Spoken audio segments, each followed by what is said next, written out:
Hello दोस्तों, स्वागत है आप सबका मेरे YouTube channel Sachin education hub पर। दोस्तों, आज हम बात करेंगे लाइफ साइकिल कॉस्टिंग के बारे में। लाइफ साइकिल कॉस्टिंग होता क्या है, इसकी प्रोसेस क्या है, और कई बार इस क्वेश्चन को लॉन्ग क्वेश्चन में बनाने के लिए पूछ लिया जाता है कि इसकी लिमिटेशंस यानी आज के टाइम में इसका ज़्यादा यूज़ क्यों नहीं किया जाता। तो हम सबसे पहले ये देखेंगे कि लाइफ साइकिल कॉस्टिंग है क्या एक्चुअली में।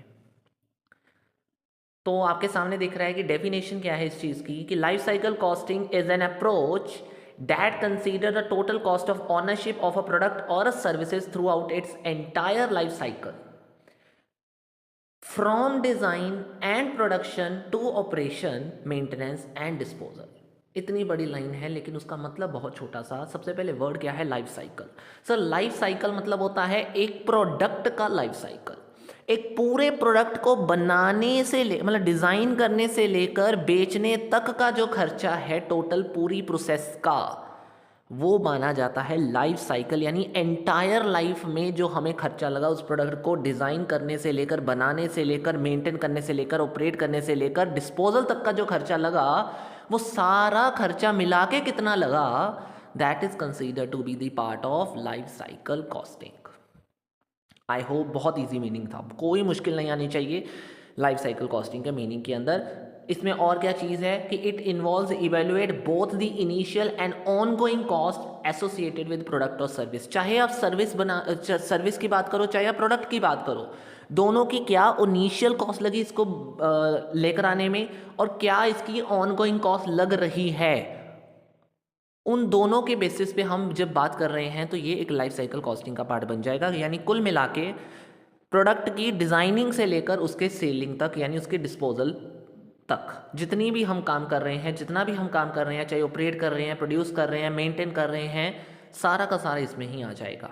ठीक है, चलिए, अब ये तो हो गया लाइफ साइकिल कॉस्टिंग का मीनिंग। अब कैसे करते हैं लाइफ साइकिल कॉस्टिंग, यानी किस तरीके से लाइफ साइकिल जो है उसकी कॉस्ट देखी जाती है, यानी प्रोडक्ट के लाइफ यानी एंटायर लाइफ की कॉस्ट को कैसे देखा जा सकता है, कैसे कह लो कि कैलकुलेट किया जा सकता है। तो उसके लिए सबसे पहले तो आपको ये देखना ज़रूरी है, आइडेंटिफाई द कॉस्ट। मतलब सर, कौन कौन सी कॉस्ट हमें देखनी है, सबसे पहले तो ये देख लीजिए। हमने डेफिनेशन में ऑलरेडी कवर कर लिया है कि हमें किन किन कॉस्ट को ज़्यादातर लेना है इस पूरे लाइफ साइकिल कॉस्टिंग की प्रोसेस में।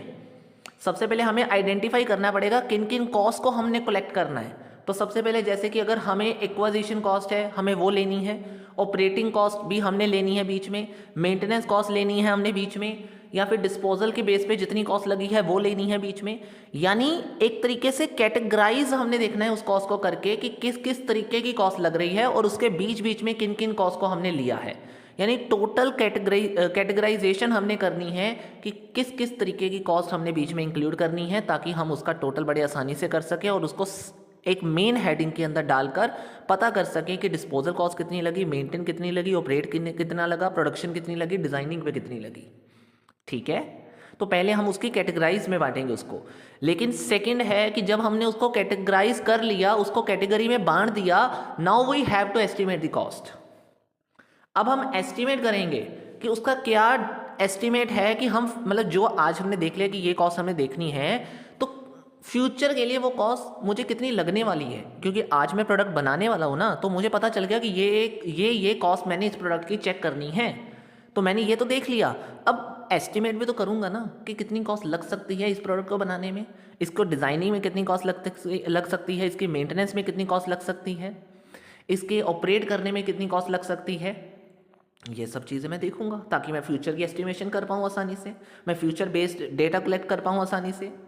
अब जब मैंने एस्टिमेट कर लिया, अब ये तो एस्टिमेशन हो गई ना कि फ्यूचर के लिए एस्टिमेट कर लिया कि यार मेंटेनेंस इतनी कॉस्ट लगेगी इस प्रोडक्ट के ऊपर, ऑपरेट करने में इतनी लगेगी, और डिस्पोजल पे मेरा इतना खर्चा बनेगा। जब हमने फ्यूचर एस्टिमेट कर लिया ना, तो यानी फ्यूचर कॉस्ट आई आपके पास। अब ध्यान से सुनना, हमने डिसाइड किया है फ्यूचर के बारे में, इसीलिए हमें चाहिए आज हमारे पास कितना पैसा है उस फ्यूचर की कॉस्ट को मेट करने के लिए। तो इस वजह से थर्ड स्टेप हमें सबसे पहले इस कॉस्ट को कैलकुलेट करने के लिए करना पड़ेगा डिस्काउंटिंग। एफएम में यानी फाइनेंशियल मैनेजमेंट के अंदर ये बहुत इंपॉर्टेंट कंसेप्ट है टाइम वैल्यू ऑफ मनी का, कंपाउंडिंग और डिस्काउंटिंग टेक्निक्स के जरिए। तो हम यहाँ कंपाउंडिंग नहीं डिस्काउंटिंग यूज़ करेंगे, क्योंकि हमने आने वाले टर्म में जो पैसा रखना है अपने पास, उसकी आज कितनी वैल्यू है हमारे पास, क्या उतना सफिशिएंट पैसा है जितनी मेरी कॉस्ट लगने वाली है फ्यूचर में। ये चेक करने के लिए हमें टाइम वैल्यू ऑफ मनी का कंसेप्ट लेकर आना पड़ेगा और यहाँ डिस्काउंटिंग टेक्निक्स को इस्तेमाल करना पड़ेगा कि जो मैंने फ्यूचर में कॉस्ट लगनी है वो आज कितनी है, वो आज मेरे पास सफिशिएंट है कि नहीं है। ठीक है, that is the third point. अब जब मैंने प्रेजेंट वैल्यू निकाल दी, अब प्रेजेंट वैल्यू का टोटल करना है बस, और कुछ नहीं। प्रेजेंट वैल्यू का सारा सम अप कर दो, हमारे पास टोटल कॉस्ट निकल के आ गई, हमारे पास टोटल कॉस्ट बनकर आ गई।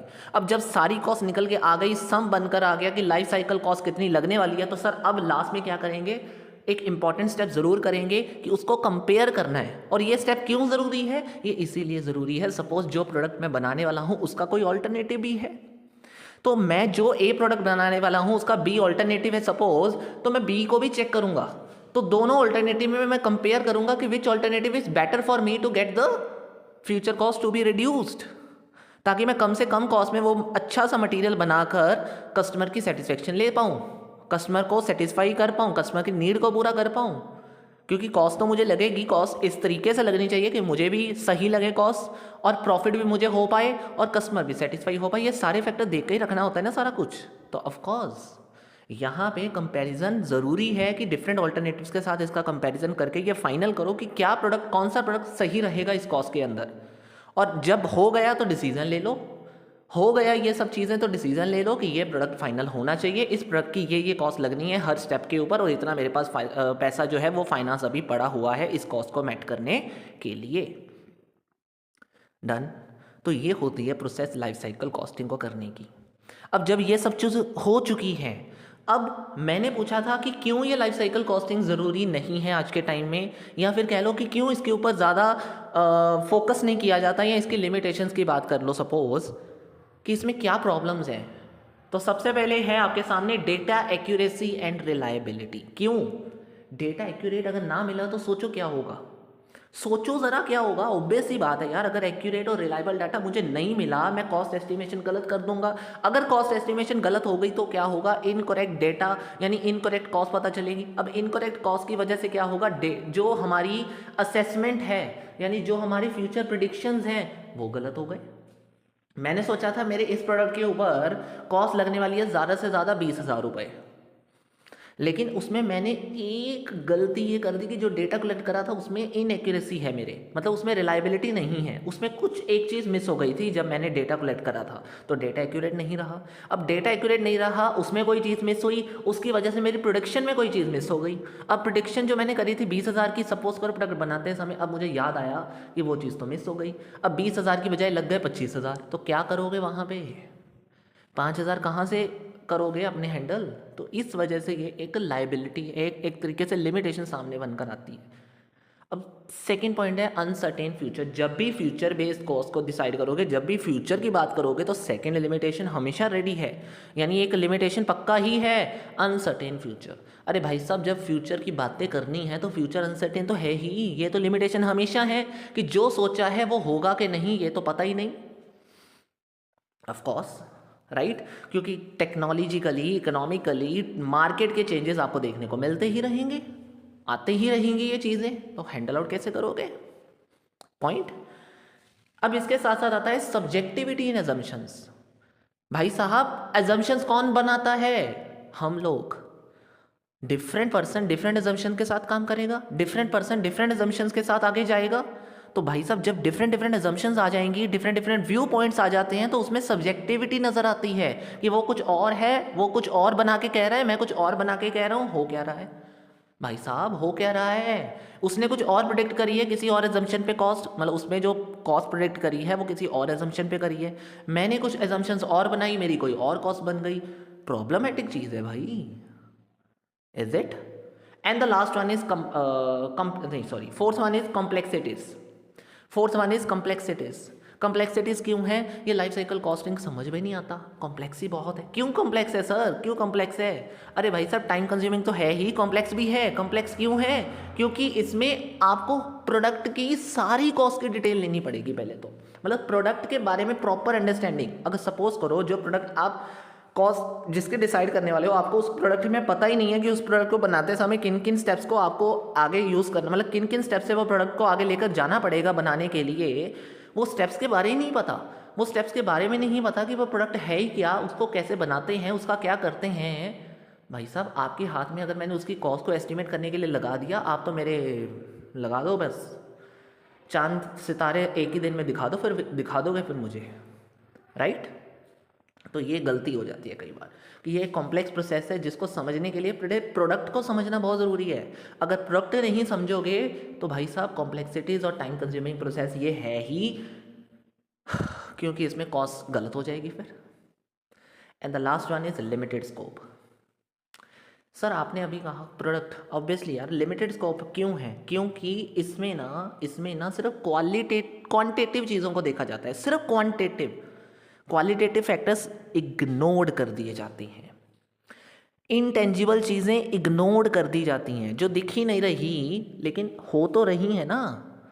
सपोज ब्रांड रेपुटेशन है, ब्रांड की रेपुटेशन तो दिखती नहीं है लेकिन है तो है ना, कस्टमर सेटिस्फेक्शन है तो है ना, इन्वायरमेंटल चेंजेस आते तो है ना। तो कहीं ना कहीं ये जो चीज़ें हैं ये भी कॉस्ट के ऊपर कहीं से भी आकर काम खराब कर देंगी।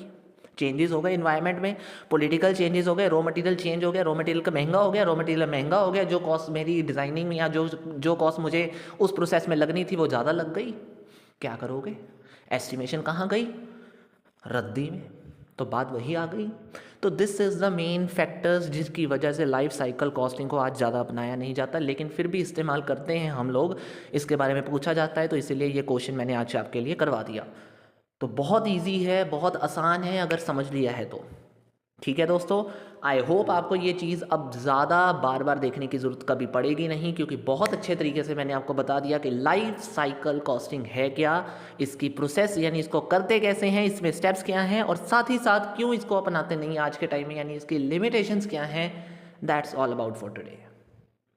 तो आई होप अगर आपको समझ में आ गई है कि लाइफ साइकिल कॉस्टिंग है क्या, तो वीडियो को लाइक जल्दी से करिएगा, जल्दी शेयर भी कर दीजिएगा, और नए होना चैनल पे तो सब्सक्राइब करके जाइएगा मत बिना, ठीक है ना, सब्सक्राइब किए बगैर जाइएगा मत। और सबसे ज़रूरी चीज़ बेल आइकन दबा दीजिएगा, क्योंकि उसकी वजह से ही आपको अपडेट मिलेगा मेरे चैनल में से कि कोई नई वीडियो डली है और वो आपके मतलब की डली है। Is it? Thank you so much, have a nice day, safe रहिए, सिक्योर रहिए, हंसते रहिए।